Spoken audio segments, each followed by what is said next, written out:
Le commentaire de Mathieu Bock-Côté, dépensé pas comme les autres.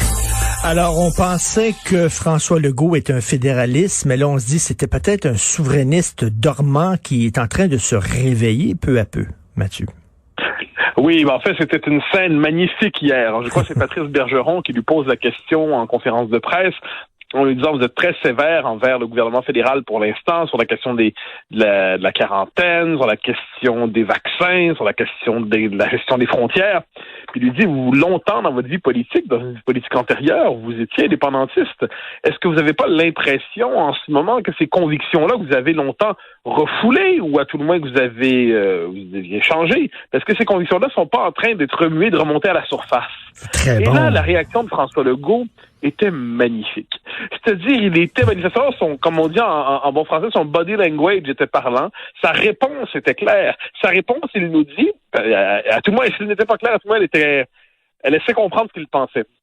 Il nous dit, bon, ce que vous me dites, c'est qu'on pourrait avoir un référendum gagnant avant la fin de la pandémie.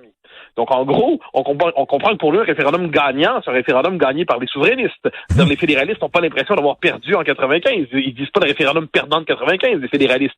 Ils disent, eux, ils ont gagné. Donc, un référendum gagnant. Bon. Deuxièmement, il nous dit, sa réponse n'est pas la souveraineté n'est pas une bonne idée. Il dit, je pense pas que les Québécois en sont là, que les Québécois voudraient pas voter oui pour l'instant.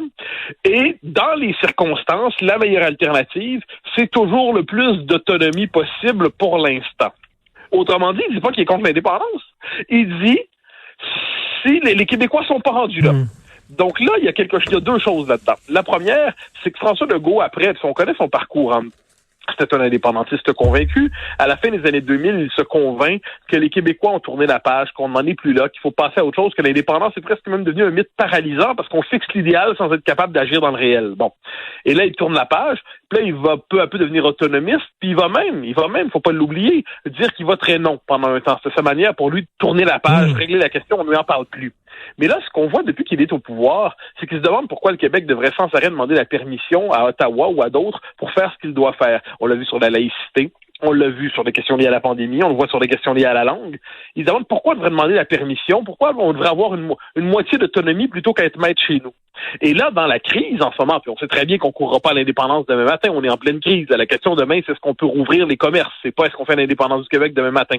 Mais ce qu'on voit, c'est à quel point la crise en ce moment lui rappelle que dans les circonstances, le Québec pourrait se gouverner lui-même, faire ses propres choix, sans être paralysé, sans être limité, sans être empêché par le fédéral. Et ce qu'on voit dans les faits, c'est que François Legault, il ne le dira pas comme tel, mais sa réponse hier, c'était fondamentalement, globalement, il nous disait, moi j'y suis, mais les Québécois n'y sont pas. Alors moi, je répondrais simplement, il pourrait bien y arriver. Et François Legault, ne l'oublions pas, pourrait devenir, lui c'est particulier, c'est un homme politique au parcours complexe, mais François Legault, je crois, on verra ce qu'il en fera, on verra s'il le voudra, mais pourrait être dans la position d'ici quelques années d'accomplir ce qui fut le rêve de René Lévesque et de bien des Québécois. On verra ce qu'il en fera.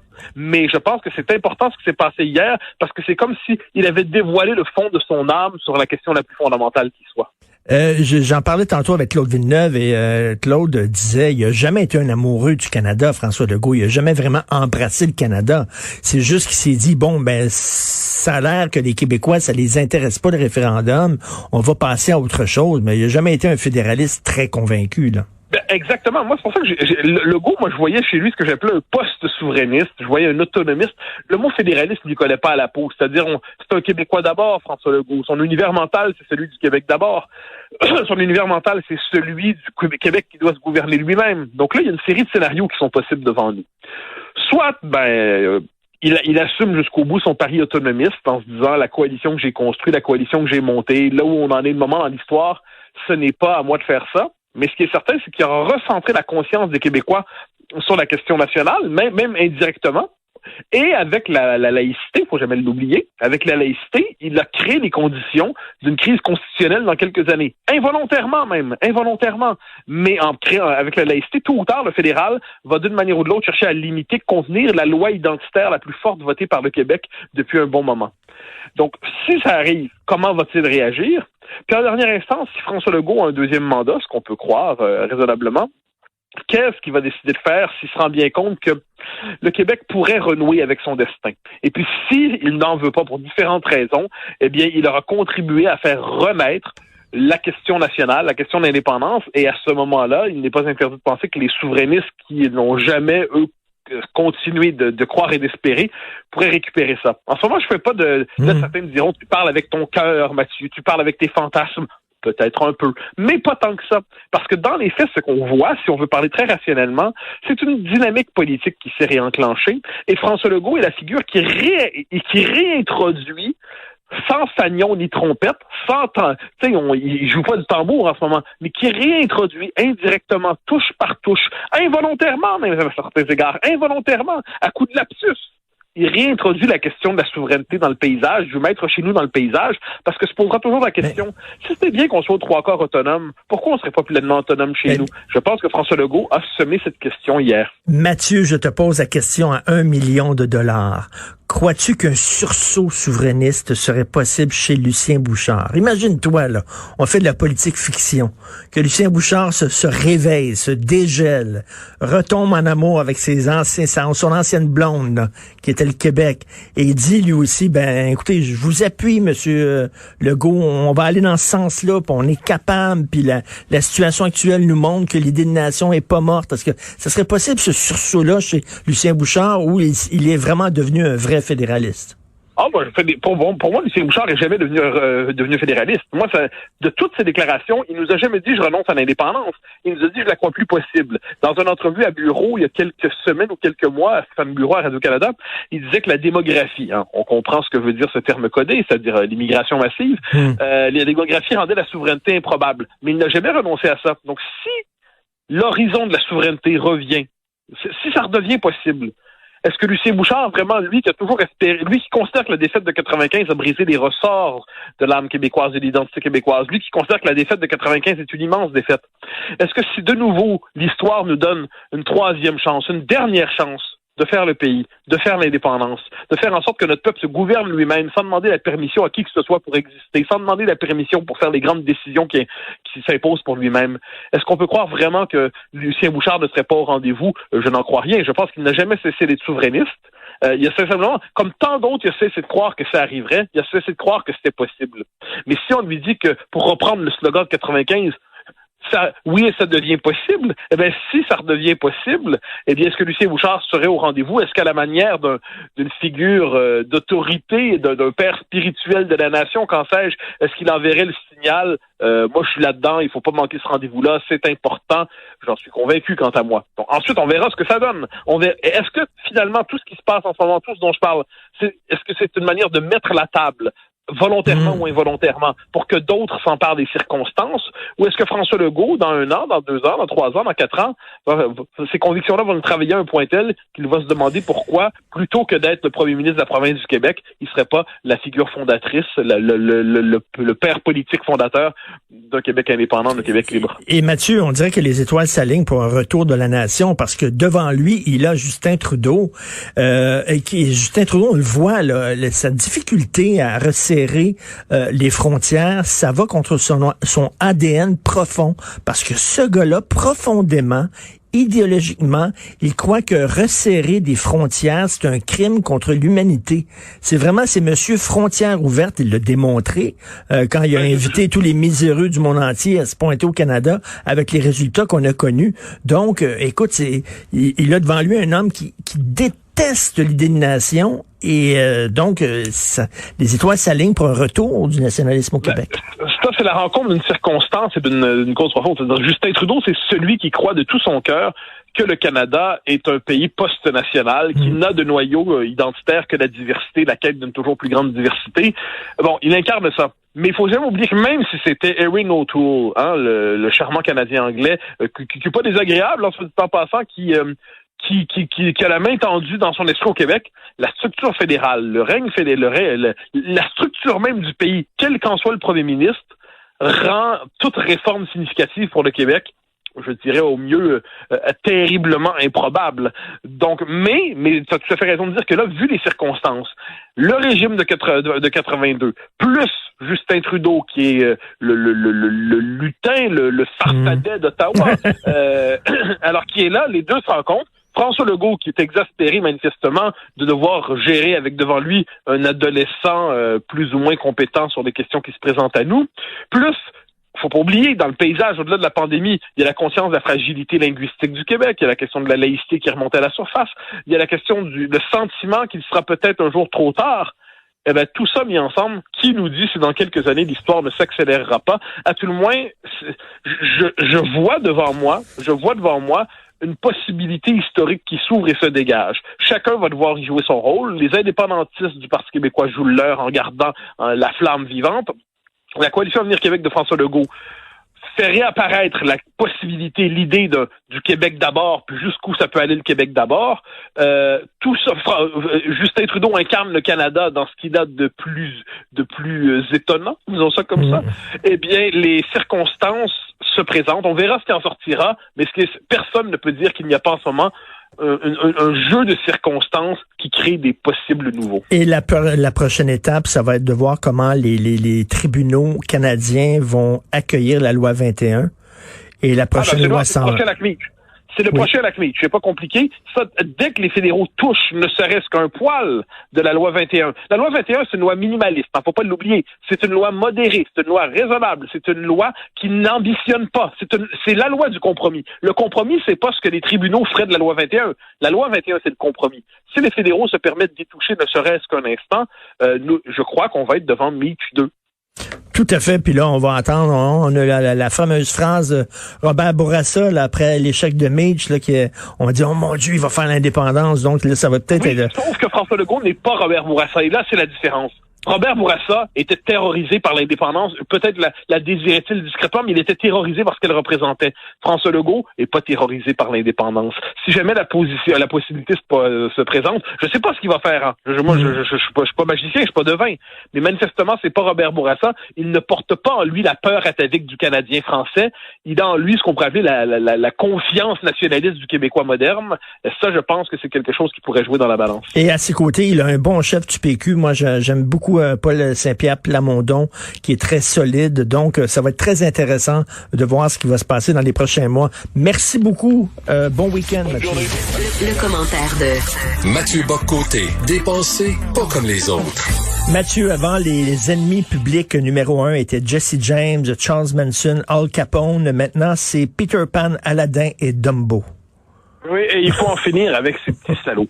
Alors, on l'a vu, c'est une querelle qui a surgi en France ces derniers jours. Disney, sur sa plateforme de diffusion de mise en ligne, Disney+, donc, a décidé de retirer ses films et quelques autres de sa section enfants, parce que et de les réserver à la section adulte. Donc, c'est un peu comme l'équivalent désormais, en quelque sorte, d'un porno. Hein? La clochette égale je ne sais quel personnage étrange d'un porno malsain. Jenna Jameson. Ouais, mettons quelque chose comme ça. Je ne suis pas à jour, mais probablement quelque chose comme ça. Et quoi qu'il en soit, ce qui est assez amusant, c'est que on décide de classer les films-là. Pourquoi? Parce qu'on retrouverait à l'intérieur de ces classiques du cinéma pour enfants, du dessin animé, des représentations culturelles datées et inquiétantes. Je cite, en plus on met ça dans la section adulte, là, hein, à côté justement du porno dont on parlait. Et là, il y a un panneau d'affiches, là, il y a 18 ans et plus pour les uns. Dans ce cas-là, voilà ce qu'on écrit. Ce programme comprend des représentations datées et ou un traitement négatif des personnes ou des cultures. Ces stéréotypes étaient déplacés à l'époque et le sont encore aujourd'hui. Plutôt que de supprimer ce contenu, nous tenons à reconnaître son influence néfaste afin de ne pas répéter les mêmes erreurs, d'engager le dialogue et de bâtir un avenir plus inclusif tous ensemble. Fin de la citation. On lit ça, on comprend c'est quand même dangereux, là. On vient de puiser on plonge dans les égouts. Il y a deux choses. Premièrement, ce qu'on nous dit quand on lit ça, c'est que ça n'aurait pas dû exister à l'époque. Ces films en tant que tels, étaient porteurs de représentations déplacées à l'époque et qui le sont encore aujourd'hui. Donc, on a honte de les avoir fait à l'époque. On a honte que ça existe encore aujourd'hui, mais vu qu'on peut pas tout bannir d'un coup, parce qu'on sait qu'il y aura un contre-coup, eh bien, qu'est-ce qu'on fait? On met ce panneau en expliquant qu'ils n'ont désormais de vertu que de repoussoir. C'est-à-dire, vous pouvez les regarder avec vos enfants, mais pour engager une conversation sur l'inclusion multimoyenne, et vous n'allez pas me parler d'autre chose, c'est fait pour que vous appreniez à quel point c'est laid. Alors là, déjà qu'on pourrait se dire, tout ça est un peu marteau. Eh bien, le Huffington Post a décidé d'aller plus loin, parce qu'il faut lutter contre le racisme intégralement dans toutes ces manifestations, ne jamais cesser la lutte contre les racistes. Donc, le Huffington Post lançait hier sur Facebook un appel de témoignage, un appel de témoignage. On veut savoir quelque chose. Et là, voici l'appel de témoignage, je te le lis. Depuis plusieurs années, le sexisme et le racisme, entre autres, sont pointés du doigt dans les Disney qui ont bercé l'enfance de la plupart d'entre nous. Parents, là, petit passage que je skippe. Parents, si vous avez été biberonnés au Disney et que vous réalisez aujourd'hui que certains contenus sont problématiques, comment transmettez-vous ces cultures à vos enfants? Avez-vous complètement banni ces films? Choisissez-vous de les montrer tout en leur fournissant des éléments d'explication et de contexte? Ah là, c'est... Attends une minute, là, t'as lu ça où, le Huffington Post Québec ou France? Non, Huffington Post France. Mais ils sont tombés sur la tête? Non, c'est nous qui, de leur point de vue, sommes tombés sur la tête. C'est ça qu'il faut aujourd'hui. C'est eux qui sont au pouvoir. Toi, moi, nous sommes des papiers résiduels de l'opposition en chaise berçante. Je veux dire, dans les faits, ce que l'on voit aujourd'hui, c'est que Disney, là, ceux qui sont au pouvoir chez Disney c'est quand même un pouvoir culturel massif. Ceux qui sont au pouvoir chez Disney, ils n'ont pas tes réflexions, pas les miens. Ils ont les réflexes woke. Ils traitent leur propre patrimoine télévisuel, leur propre patrimoine cinématographique comme un patrimoine honteux qu'il faut enrober de protection, d'une forme de capote symbolique pour être certain que ça contamine personne. On nous invite à pas consommer ça, mais si on le consomme à tout prix, faut le faire sous la protection de papa ou de maman qui vont nous expliquer, ou de parents 1 ou de parents 2, qui vont nous expliquer ensuite qu'on a pas le droit en fait, qu'on peut le regarder, mais à condition de savoir que c'est un exercice pédagogique et éducatif pour savoir que ça n'aurait pas dû exister. Ça, c'est la tendance aujourd'hui. Je souligne, c'est la même chose qu'on a fait à la petite vie en passant. Ici, c'est fait dans un autre processus, mais il y a eu un panneau explicatif avant la petite vie. C'est rendu qu'auparavant, ce qui était inquiétant, c'était une paire de fesses dans un film. Maintenant, c'est une représentation culturelle datée. Comment ne pas y voir l'ethnocentrisme de l'actuel, comme dirait l'autre, l'infinie bêtise d'une forme de présent totalitaire qui veut aseptiser tout ce qui vient avant lui? C'est fou. Dans les Aristochats, il y a deux petits crises de chats. Là. C'est des chats siamois, puis ils cassent tout. Puis à chaque fois qu'on les voit, t'entends une petite musique chinoise. Puis c'est des chats détestables. Et là, on dit que c'est un stéréotype. C'est de la xénophobie. De la xénophobie. Alors, non, il faut voir dans quel univers mental on entre avec tout ça. C'est un univers, enfin, pas qu'on entre, dans lequel on est clairement installé aujourd'hui. Quand on regarde les politiques culturelles, qu'est-ce qu'on décide de financer comme projet ou généralement, il y a ce biais idéologique qui est clairement marqué aujourd'hui. On le voit clairement en France, on le voit aux États-Unis. Là, maintenant, c'est l'empire. Pour reprendre une formule que j'aime bien, l'empire du politiquement correct étend désormais sa souveraineté vers le passé. On ne veut plus que reste du passé des traces qui pourraient contredire la vision que nous avons du présent et ce qu'on ne peut broyer, ce qu'on ne peut déconstruire, ce qu'on ne peut abolir, eh bien, qu'est-ce qu'on va faire? On va le mettre en garde contre ça avec des panneaux explicatifs, des mises en garde, des capotes symboliques. On va nous expliquer qu'on ne doit pas s'aventurer là, sauf si on sait à l'avance qu'on doit être dégoûté. Et c'est comme ça.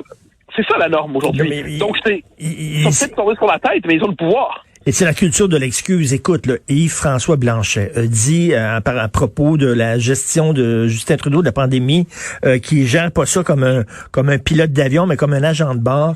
Il a dû s'excuser auprès des agents de bord. Oui, absolument. Ça, c'est le commandement de l'époque. Dis pardon, mon oncle. Alors là, il y a des offusqués un peu partout. Il y a des hypersensibles partout. Et là, il faut s'excuser partout, tout le temps, d'une manière ou de l'autre. Mais dans le cas de Blanchet, c'est une manœuvre politique. Passe encore, la politique a ses propres lois qui sont étranges. Mais là, moi, j'y reviens parce que c'est quand même grave ce qui se passe. C'est une agression contre l'esprit d'enfance. C'est une agression contre des œuvres qui, on les relie avec une psychologie paranoïaque, une psychologie woke, une psychologie de délateur, une psychologie maniaque. On regarde ces œuvres-là, et là, on passe le détecteur à préjugés, à stéréotypes. On passe de détecteurs à discrimination. Évidemment, on en trouve parce que on a trouvé cette chose géniale qui consiste à élargir sans cesse le sens des mots. Ce qui fait que les mots ne désignent plus ce qu'ils désignaient traditionnellement ou historiquement, mais on prête une toute nouvelle définition. Donc, le mot racisme, le mot discrimination, le mot sexisme, on leur prête une nouvelle définition et puis là, apparemment, on peut en voir partout grâce à ça. C'est quand même très grave. Et là, il y a cette espèce de logique de purge. C'est la logique de la purge, c'est la logique de l'iconoclasme, c'est la logique de la destruction des traces du monde d'hier, c'est la logique d'une forme d'effacement programmé, ou encore de la mise sous tutelle. Et devant tout cela, nos protestations sont vives, nos protestations sont sincères, mais nos protestations demeurent des protestations. On peut à la rigueur calmer un peu la bête un instant, on peut la faire reculer quelques jours, quelques heures, quelques semaines, qu'en sais-je, mais le mouvement continue. Le pouvoir culturel aujourd'hui est un pouvoir animé par cette espèce de wokisme, et le wokisme est en guerre contre la possibilité même d'hériter du passé autrement que sur le mode pénitent et honteux. Écoute, j'invite les gens à lire ta chronique d'aujourd'hui, Dehors, Peter Pan, Aladdin et Dumbo. Je t'avoue qu'en la lisant ta chronique, je ne savais pas si je devais rire ou pleurer. On peut rire et pleurer tout à la fois. Rire de désespoir et pleurer néanmoins parce que une part sincère d'effroi devant la bêtise de notre temps. Merci. Mathieu, à demain. Bye bye. Le commentaire de Mathieu Bock-Côté, dépensé pas comme les autres.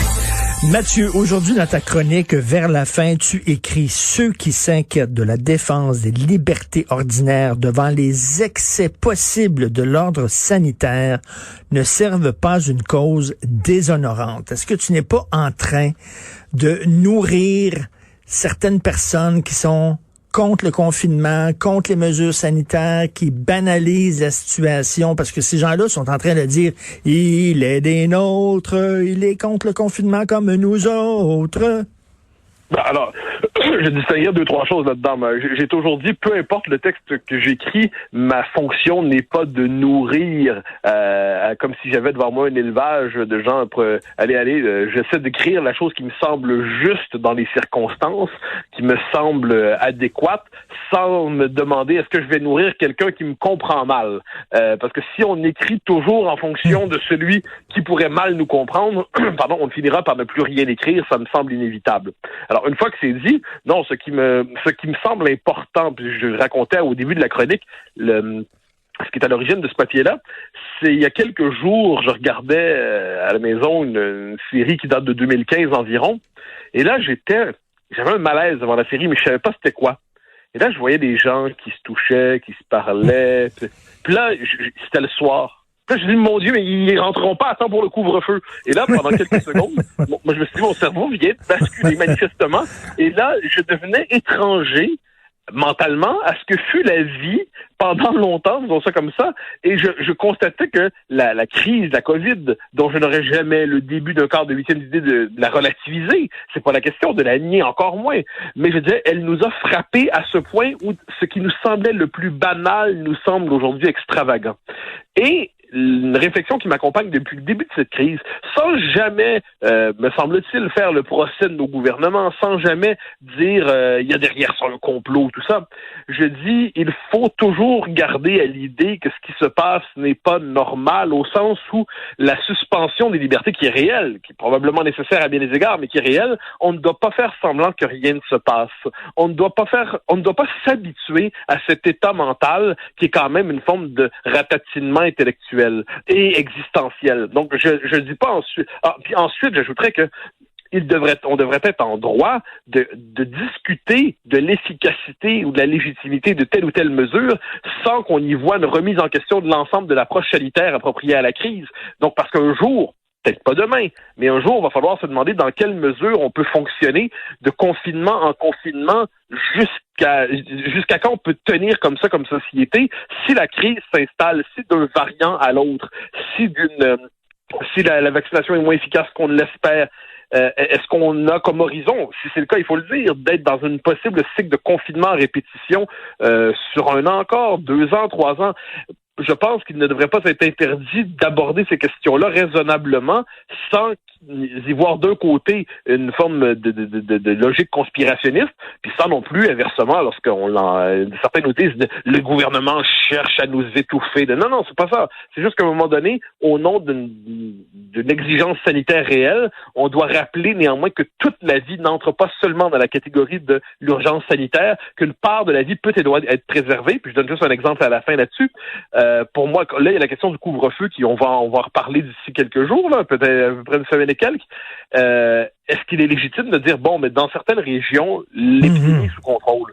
Mais est-ce qu'on peut suspendre le couvre-feu dans les régions où l'épidémie est sous contrôle? Ou est-ce qu'on a une conception quelque peu désincarnée de la solidarité nationale? Eh bien, sa Côte-Nord, en Gaspésie, on peut faire la liste des régions, eh bien, ils doivent vivre au rythme des quartiers montréalais les plus touchés. Je pense qu'à un moment donné, la suspension des libertés doit être provisoire, elle doit être temporaire, ce qui ne veut pas dire qu'elle n'est pas nécessaire, mais elle doit toujours s'accompagner d'une certaine remise en question.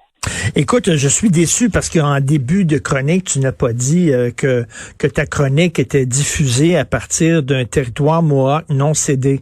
Faut que tu dises ça, Mathieu. Non, ça c'est important, ça de dire ça. Alors, je prends le relais de la chronique de notre ami Joseph Facal, l'exceptionnelle chronique qui est parue hier, si je ne me trompe pas, où il remettait en question, il rappelait une chose premièrement, c'est que tous les historiens sérieux, et il y en a encore, peu importe leur préférence idéologique, reconnaissent que l'idée de Mohawk comme territoire Mohawk, de Montréal, dis-je, comme territoire Mohawk ou autochtone non cédé, ne tient pas. Ça ne fonctionne pas, c'est objectivement faux. Et là, la question que Joseph Facal se demandait, c'est comment expliquer que tant de gens, néanmoins, dans nos élites, surtout nos élites politiques, idéologiques, intellectuelles, s'y rallient. Et là, il y a deux choses là-dedans. Il y a ce qu'on pourrait appeler, il y a deux, me semble, en fait, trois volets d'explication. Le premier, ça suppose que fondamentalement, la présence européenne en Amérique depuis 1492, 1534 ensuite, 1608 pour Québec, est fondamentalement illégitime. Donc, la simple présence européenne en Amérique est illégitime. De ce point de vue, on doit considérer à jamais que ce qu'on veut nous faire appeler l'île de la Tortue, le nom que certains donnent à l'Amérique, l'île de la Tortue est un territoire non cédé à l'homme blanc venu d'Europe. Bon, alors si c'est le point, si c'est la question, eh bien, il va falloir qu'on nous explique comment on doit fonctionner avec la machine à rembobiner l'histoire. Est-ce que la Gaule est un territoire non cédé aux Romains? Ce serait intéressant de le savoir. Est-ce que la Kabylie est un territoire non cédé aux Arabes? C'est une question qu'on pourrait poser aussi. On peut remonter ça à loin quand même. Ben oui. Deuxième élément, qui me semble important, c'est la puissance de l'intimidation idéologique. C'est-à-dire, on comprend aujourd'hui que beaucoup de gens voient très bien que certaines de ces thèses-là sont fondamentalement fausses, mais le prix à payer pour s'y opposer est tel, les injures à répétition, colonialistes, ou il y en a d'autres. Par exemple, si j'affirme les hommes n'ont pas de menstruation, les femmes en ont, pour quelques-uns, je tiens un propos haineux en ce moment. Je viens de tenir un propos haineux. C'est quand même, si je dis les hommes et les femmes ne sont pas interchangeables, l'homme n'est pas une femme, la femme n'est pas un homme, et l'identité sexuelle n'est pas purement un choix, elle s'ancre aussi dans la nature. Si je dis ça, là, ce qui ne veut pas dire qu'il n'y a pas des situations d'exception, ce qui ne veut pas dire qu'on peut s'ouvrir aux situations d'exception. Quand je dis ça, ce sont des propos haineux pour certains. Et donc, la peur de se faire traiter de propos haineux, eh bien, en amène plusieurs à décider de raser les murs. Et troisième élément qui me semble important, je pense que c'est aussi un effondrement de la culture générale. C'est-à-dire, quand la culture générale s'effondre, quand la culture historique s'effondre, il y a toutes les manipulations idéologiques sont possibles. Et je pense que c'est ce qu'on voit sur la question de Montréal, territoire autochtone ou Mohawk non cédé. Ça repose sur une forme c'est une toute puissance de l'idéologie devant l'absence de culture historique minimale pour y répondre. Et surtout, les gens répètent ça n'a aucun fondement historique. Il y a plein d'historiens qui disent aucun fondement historique à ça. Les Mohawks étaient en Albanie, dans le nord de New York, étaient pas ici. Mais les gens répètent ça. Écoute, moi, je suis allé dans des festivals de films, mais avant l'ouverture du festival, on disait, nous rappelons que blablabla. La mairesse répète ça donc, les gens répètent ça de façon automatique, sans savoir ce qu'ils disent. C'est le propre de slogan. C'est le propre des slogans du régime. Le régime nous bombarde de slogans à la manière d'une vérité officielle qu'il faut inscrire dans les consciences. Et là, qui va s'opposer à ça va passer donc pour une forme d'ennemi des Autochtones, alors que c'est pas la question. C'est pas la question. Il y a la question pas de se fermer aux revendications des Autochtones. Il y en a de fort légitimes. Mais si le point de départ de cette réflexion consiste à dire que la présence qu'on dit européenne, mais aujourd'hui, c'est après 5 siècles, j'ose croire qu'on appartient à ce continent aussi. Si cette présence est illégitime ici, et fondamentalement, il doit y avoir une forme d'expulsion symbolique pour dire qu'à jamais elle sera illégitime. Là, il faut comprendre, c'est le fondement même de la définition de nos sociétés qui est remis en question. Et c'est un peu ça l'enjeu aujourd'hui. Quand on a décidé, par exemple, qu'on reconnaisse, par exemple, aux nations amérindiennes un rôle dans la construction du Canada, c'est-à-dire quand on décide de penser le Canada d'aujourd'hui, dire qu'il faut une place aux Amérindiens, très bien, ça va de soi. Quand on nous dit qu'il n'y a que les Premières Nations et que les peuples fondateurs, donc les Anglais, les Français, n'existent plus. Nous sommes tous des immigrants sauf les Premières Nations.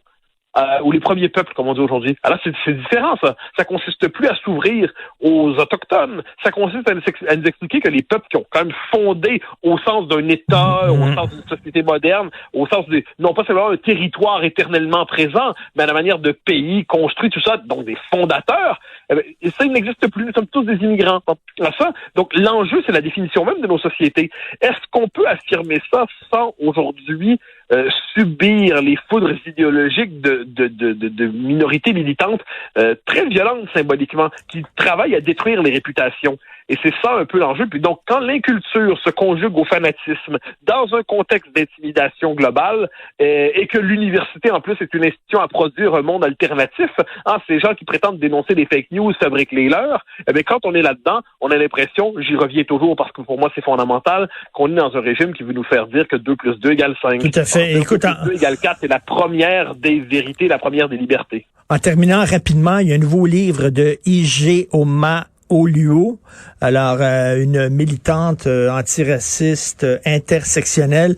Alors rien que te dire le titre du livre, ça s'intitule Médiocre, l'héritage dangereux de l'homme blanc américain. Faut le faire. Je tiens à préciser que ce n'est pas du racisme, c'est même de l'antiracisme, car s'en prendre à l'homme blanc, le détester pour ce qu'il est, détruire sa blanchité, tuer le vieil homme blanc en lui, c'est de l'antiracisme, c'est pas du racisme. Mais si tu dis le contraire, c'est que t'es raciste, mon Richard. Ah ouais, alors toi et moi, nous sommes médiocres. Qu'on se le dise. En plus, médiocre et raciste, on accumule de ce point de vue les torts du point de vue du régime. Ça va bien. Oui, on va se promener avec un T-shirt en écrivant « Je suis un homme blanc hétérosexuel, kick my ass ». Merci beaucoup, Mathieu. Heureux destin. Le commentaire de Mathieu Bock-Côté, dépensé pas comme les autres. Mathieu, Paul Saint-Pierre Plamondon dit il faut que les travaux parlementaires reprennent au plus sacrant. Et j'avais Dominique Anglade ce matin à l'émission, chef du Parti libéral du Québec, qui disait la même chose parce que s'il y a une période où on a besoin de l'opposition pour poser des questions, c'est bien en période de pandémie comme on traverse actuellement. Oui, je suis absolument d'accord. Je crois que c'est une intervention salutaire de la part de celui qu'on appelle PSPP, Paul Saint-Pierre Plamondon. Dominique Anglade a tout à fait raison aussi dans les circonstances. On nous dit que la pandémie, c'est le nouveau normal, la nouvelle normalité. Alors, je peux concevoir dans les premiers mois, quand on espérait d'une manière ou de l'autre que tout ça, on pourrait le traverser rapidement avec un gros effort. On dirait, mais il y avait une espèce d'effort on mettait de côté toutes nos divisions, tous nos désaccords, puis on essayait de traverser ça. Manifestement, on en a encore pour une bonne année, peut-être plus. On en sait rien, mais on sait qu'on est là-dedans pour un certain temps, d'une manière ou de l'autre, ou dans les suites. Bon. Et si c'est la nouvelle normalité, la démocratie doit s'adapter à cette nouvelle normalité-là, et l'opposition, qui n'est pas séditieuse, l'opposition qui n'est pas, qui ne trahit pas le sens des responsabilités gouvernementales en jouant son rôle, qui consiste à désigner les angles morts, montrer les limites d'une action gouvernementale, montrer que quelquefois certaines mesures ne sont pas productives, l'opposition a un rôle à jouer. Et le problème en ce moment, c'est que, et je dis pas ça sur le mode du procès de François Legault, qui lui fait ce qu'il peut dans les circonstances, mais il faut collectivement se dire, on a terminé le moment consensuel obligatoire.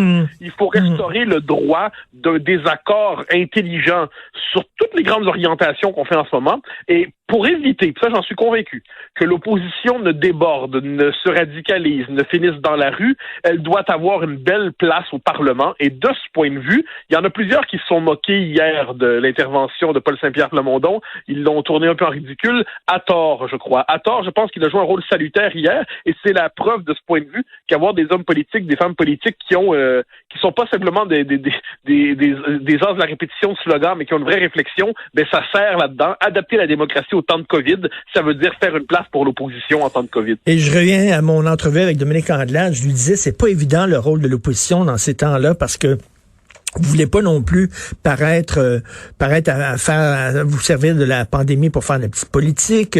Vous voulez pas briser non plus la solidarité qui est nécessaire. Là, on est tous dans le même bateau, mais en même temps, vous devez jouer votre rôle d'opposition et critiquer et poser des questions. Donc, c'est pas évident de manœuvrer là-dedans. Ah non, il n'y a pas de doute là-dessus. C'est-à-dire, à quel moment on accusera l'opposition d'instrumentaliser la pandémie pour se faire du capital politique? C'est inévitable que l'accusation va venir, tout comme c'est inévitable que l'accusation vienne que le gouvernement abusait des pouvoirs d'exception qui lui sont conférés pour au-delà de la question sanitaire. Je pense que ça, mais ça fait partie de la vie politique des accusations injustes, j'oserais dire. Or, me semble-t-il, en ce moment-là, ne serait-ce, bon, il y a le modèle du confinement. Le modèle du confinement tient à un horizon à court ou moyen terme, mais plus court que moyen, où on se dit qu'il faut tous se terrer à l'abri le temps de traverser ça grâce au vaccin ou à tout le moins en espérant que la pandémie passe. Bon. Si, comme on le craint en ce moment, d'un variant à l'autre, hein, le variant britannique, il n'y avait pas de virus chinois, mais il y a un variant britannique, fin de la nuance, fin de la parenthèse. Oui, tout à fait. Dans la période qu'on traverse, si on est appelé à, d'une manière ou de l'autre, voir le cycle de la COVID toujours se relancer, eh bien là, il va y avoir des questions à poser tôt ou tard sur la légitimité d'un modèle de confinement durable. La question du couvre-feu ne peut être que par définition exceptionnelle. On ne peut pas institutionnaliser le couvre-feu dans une société. On ne peut pas considérer que l'ensemble des interactions sociales seront bannies jusqu'au jour venu où nous retrouverons la normalité d'hier, même si la COVID était appelée à durer, même si elle était appelée à rester dans nos vies. Là. On le redoute, on n'en a pas envie, on veut que le vaccin fonctionne, on veut que les mesures fonctionnent. Mais imaginons que tout se passe pas comme on le souhaite. Il va falloir d'une manière ou de l'autre réhabiliter un peu de relations sociales pour que les gens ne deviennent pas complètement fous et la société s'effondre pas. Mais quand ces questions-là vont surgir, lorsqu'elles vont surgir, si elles surgissent, on espère qu'elles surgissent intelligemment dans un débat parlementaire où tous ont à cœur le bien commun et où il n'y a pas d'espèce de réaction parano, complotiste et ainsi de suite, telles qu'on peut les connaître. Oui. Donc ça exige que cette discussion-là ait lieu entre des hommes et des femmes politiques responsables et qu'on ne traite pas en gamin ou en paria ou en irresponsable ceux qui osent le rappeler et qui disent qu'en ce moment, il y a une forme de panne démocratique en tant que covidien. Parce qu'il y a des questions à se poser. Hein? Comment ça se fait qu'il y a tant de tests de dépistage rapide qui dorment dans les entrepôts? L'histoire des ventilateurs dans les écoles aussi. Il y a des questions à se poser. Est-ce qu'on devrait exempter les sans-abri du couvre-feu? Bref, il y a plein de... Bon, les chroniqueurs, les journalistes, on peut poser cette question-là, mais c'est d'abord le rôle de l'opposition de le faire. Ah ben je crois, et c'est pour ça que là-dessus les chroniqueurs, les éditorialistes, les journalistes font leur travail, mais à l'intérieur même du Parlement de la Nation, de l'Assemblée nationale, ces désaccords civilisés, mais légitimes, doivent pouvoir s'exprimer. Puis c'est pour ça que moi, en ces matières, je me dis, bon, là on est rentré dans une période un peu longue quand même, faut bien le dire. Et il faut dire que le pouvoir s'habitue rapidement aux mesures qu'il installe. Tu sais, c'est plus facile, je dirais, établir une mesure que la retirer. Hein, on le fait, c'est comme les impôts. Il y a rien. Je pense qui disait qu'il n'y a rien de plus durable qu'une mesure provisoire. Bon, alors quoi qu'il en soit, on est un peu là-dedans. Donc moi, je suis de ceux qui pensent qu'on doit conserver une part d'étonnement perpétuelle devant la situation qu'on traverse. On n'est pas supposé traiter d'irresponsables ceux qui veulent, par exemple, dire, ben là, quand on va venir à la fin du couvre-feu ou des mesures sanitaires en février, je veux pas qu'on traite d'irresponsables ceux qui disent, bon, ben est-ce qu'on peut les soulever dans certaines régions? Est-ce qu'on peut les retirer dans certaines régions parce que ça va mieux? J'ai pas envie qu'on se mette à traiter d'irresponsables tous ceux qui disent, ben là, un instant, ça peut pas être durable, cette situation-là.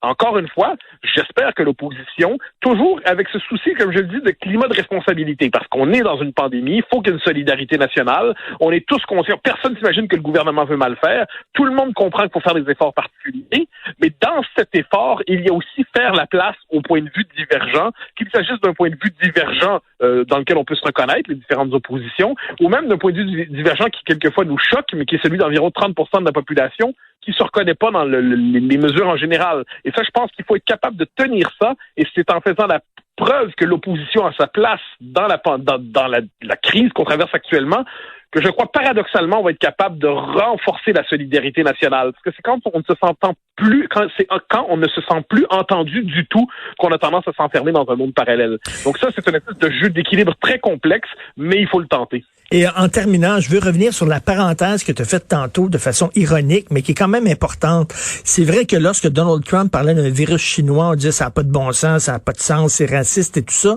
Ben là, les gens ont aucun problème à parler là, du virus britannique, là, le nouveau virus britannique. Ça, il n'y a pas de problème.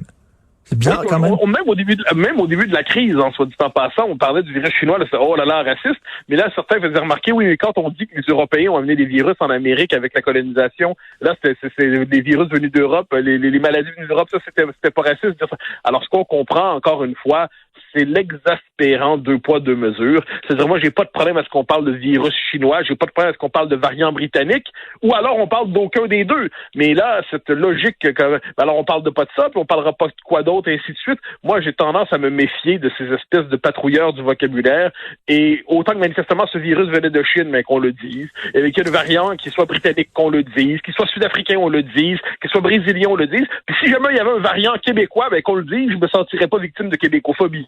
Tout à fait. Merci beaucoup, Mathieu. On se reparle demain. Salut. Oui, bye bye. Le commentaire de Mathieu Bock-Côté. Dépensé pas comme les autres. Mathieu, des Québécois qui ne respectent pas les consignes sanitaires, il y en a de toutes les races, de toutes les religions, de toutes les couleurs. On l'a vu à Mirabel ce week-end, une trentaine de Québécois qui sont réunis après le couvre-feu. Mais la communauté hassidique, faut le dire, là, il y a un problème avec cette communauté-là. Oui, qui semble avoir un rapport trouble, disons ça comme ça, aux normes, aux règles sanitaires imposées par les circonstances, on l'a vu, ce qui a provoqué, soit dit en passant, une dénonciation assez vive de la part de l'immense majorité de la communauté juive, donc pas les hassidiques, on s'entend, pas les orthodoxes, mais qui disent, ben là, cette communauté, qui est dans une forme de position presque sectaire, eh bien, endommage injustement, par ailleurs, la réputation de l'ensemble de la grande majorité des Juifs québécois qui respectent les règles, qui respectent l'ensemble de ces règles, des règles qu'on respecte en ce moment. Mais cette communauté-là qui semble vivre avec un sentiment d'isolement social, en fait, qui veut vivre dans un sentiment d'isolement social de la manière la plus marquée, ne respecte pas les règles. Alors ça, on l'a vu il y a quelques jours, mais moi, ce qui m'a particulièrement marqué, je t'avouerai, c'est les termes utilisés par les membres de la communauté hassidique quand les policiers sont intervenus lors du rassemblement illégal. Ils ont accusé les policiers de nazisme. Et ça, pour moi, donc, ils ont dit nazi, c'était le terme qui était utilisé. Oui. Et là, pour moi, ça, dans tout ce qui s'est passé, je dirais le plus grand scandale est là. C'est-à-dire l'utilisation non seulement abusive, mais injuste, mais absolument insensée, du terme qui est probablement le plus insultant qu'on puisse imaginer. Pour fin de mémoire, les nazis ont poussé un antisémitisme criminel juste qu'à l'extermination programmée des Juifs d'Europe. Ils ont laissé une cicatrice à jamais au visage de l'humanité en ayant perpétré le plus grand crime qu'on puisse imaginer. C'est quand même l'extermination de 6 millions de Juifs. Bon. Eh bien, dans les camps de concentration, dans les camps de la mort et tout ça. Or, lorsque la police de Montréal intervient à Outremont, comme elle intervient à Mirabel, comme elle intervient à Rivière-du-Loup, comme elle intervient à Blainville, comme elle intervient à Matane, pour faire respecter les règles actuelles qui sont désagréables, c'est le premier à les trouver désagréables. Mais la question n'est pas là. Lorsqu'elle arrive pour faire respecter les lois, eh bien, on l'accuse de nazisme. Et pour moi, il y a deux choses là-dedans. Donc, c'est une insulte qui est complètement coupée de sa signification historique. Alors, c'est la preuve qu'on utilise des mots en ne se souciant plus de ce qu'ils veulent dire. On les utilise comme des grenades symboliques dans l'espace public. Mais j'ajouterais que ce phénomène-là n'est pas isolé aux Hassidiques, quoi qu'on en dise. Depuis quelques semaines, on a constaté que la nouvelle commissaire politique de Valérie Plante à Montréal, Bokramanaï, n'a pas hésité à dire que le Québec était une référence pour les suprémacistes à travers le monde, par exemple. Les suprémacistes. Pas Alexandre Bissonnette. Le Québec et les suprémacistes. Le Québec est un modèle suprémaciste. Alors, ce qu'on voit, ou l'utilisation des mots comme racisme en toutes circonstances, extrême droite, le mot extrême droite est utilisé en toutes circonstances. Je pense qu'un des graves problèmes qui polluent la vie politique et publique contemporaine, c'est l'utilisation non seulement abusive, je le dis, mais absolument injuste et insensée de termes qui n'ont rien à voir avec la réalité pour détruire la réputation de ceux à qui on le colle. On l'a vu à Outremont, on l'a vu avec Mme Manaille, on le voit trop souvent, et je pense que ça, c'est véritablement une chose qui devrait exiger de notre part une forme d'hygiène, un travail d'hygiène intellectuelle et mentale pour redonner aux mots leur sens véritable. Parlant de Mme Manaille, tu as certainement lu Brian Miles dans Le Devoir. Là, je veux pas personnaliser le débat, mais il écrit, oui, bon, Mme Manaille, effectivement, certains dérapages et tout ça, mais ça la disqualifie pas du tout de son poste de commissaire à lutte au racisme.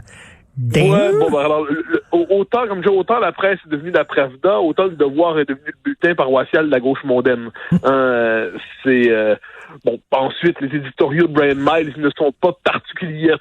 C'est rarement un éclair dans notre vie intellectuelle et politique qui susciterait une forme de réveil des consciences. Je veux dire, c'est un éditorial de Brian Miles. C'est pas très grave. Mais, ça en dit beaucoup, cela dit, sur ce que devient Le Devoir, en fait, où il y a deux devoirs aujourd'hui.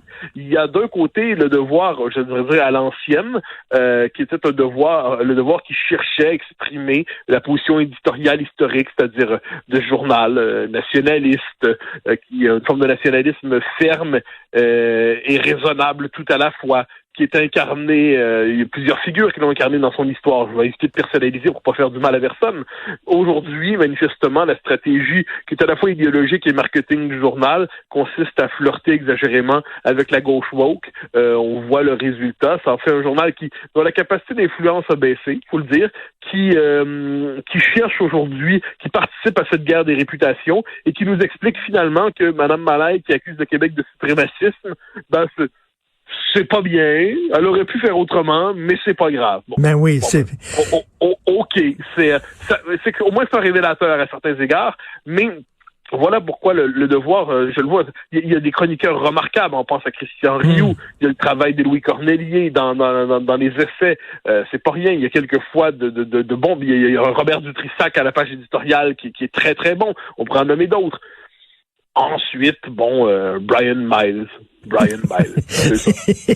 Mathieu, je reviens à la communauté hassidique. Moi, ce qui m'énerve là-dedans, c'est de voir leur porte-parole, hein, le Congrès des Juifs hassidiques du Québec. On s'en remet à eux pour dire, dites à vos ouailles que, ils vivent au Québec, expliquez-leur la situation, la gravité de la situation. Peut-être qu'ils lisent pas les journaux, peut-être qu'ils écoutent pas la télévision, on sait qu'ils ont pas de télé. Bon, c'est votre rôle d'être des passeurs entre la société québécoise et votre communauté. Au contraire, le Congrès des Juifs du Québec, des Juifs hassidiques du Québec dit, on a le devoir d'ouvrir nos écoles, même si vous voulez les fermer, on veut rien savoir. Et là, ils ont dit, en ce qui concerne les synagogues, nous ne sommes pas comme les catholiques, vous pouvez prier quand vous voulez, etc. Nous autres, on a des obligations, faut prier, c'est une obligation. Alors, au lieu de faire des passeurs, ils sont là à jeter de l'huile sur le feu, finalement. Oui, c'est une logique sectaire, hein.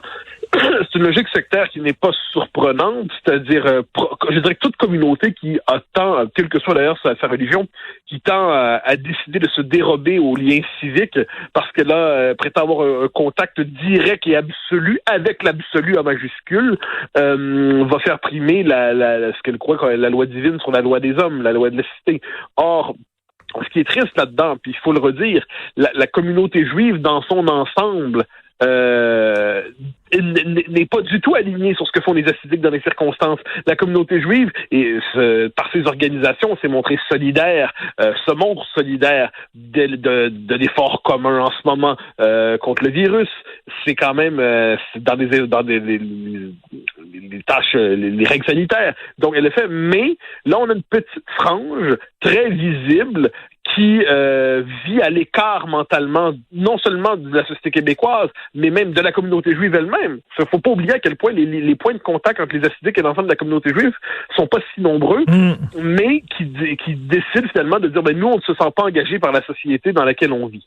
Bon. Alors là, on aurait envie de dire, mais dans quelle mesure acceptez-vous de cohabiter? Là? C'est-à-dire là, il y a des règles communes à travers une épreuve particulière qui est pénible pour tout le monde. Non, mais attends une minute. S'ils tombent malades, soudainement, ils vont se rappeler qu'ils sont des citoyens québécois.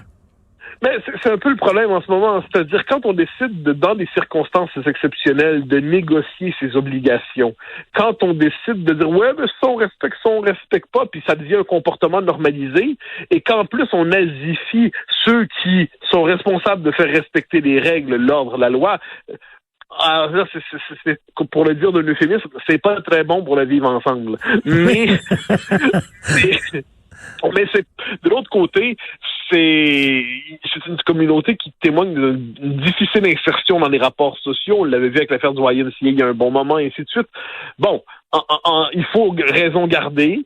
Je pense il faut, encore une fois, je le redis parce que ça me semble fondamental là-dedans, éviter de confondre une dérive sectaire avec l'ensemble d'une communauté qui, elle, respecte les règles. Il n'en demeure pas moins qu'il faut quand même dénoncer de tels comportements, un tel mépris, en fait, des règles communes. Puis surtout, de temps en temps, se rappeler que peu importe la définition personnelle qu'on a de l'absolu, on vit dans une société et cette société peut imposer des règles au nom du bien commun. Il y a quand même des limites à la tyrannie absolue de la croyance personnelle. Et en tout cas, ça ne m'empêchera pas de regarder encore une fois Les aventures de Rabbi Jacob, film qui serait interdit. Ce serait impossible de faire un film de même. Bon, c'est un de mes films préférés. Tu le connais fort bien. Aujourd'hui, ce serait impossible de faire un film comme Rabbi Jacob. Si je peux me permettre, on a vu aussi, je pense que c'est sur la plateforme Disney en fin de semaine, si je ne me trompe pas, j'espère ne pas me tromper. Oui. Plusieurs des classiques Peter Pan, Babar, Peter Pan c'est certain, Babar je pense que c'est sur un autre registre. On invite désormais à les entourer de précautions. Est-ce qu'on doit encore les diffuser? Certains on ne doit plus les diffuser parce que ça heurterait, il y aurait des préjugés colonialistes et tout ça à l'intérieur. Bon, alors ça c'est notre époque, la grande époque qui cherche à effacer les traces de tout ce qu'il a contredit dans le passé, effacer les œuvres. C'est une époque qui Orwell avait imaginé ou deviné. Je devine qu'il n'avait pas imaginé que ça pouvait aller aussi loin et aussi rapidement. Ben, tout à fait. Désolant. Merci beaucoup, Mathieu. On se reparle demain. Bonne journée. Bye bye.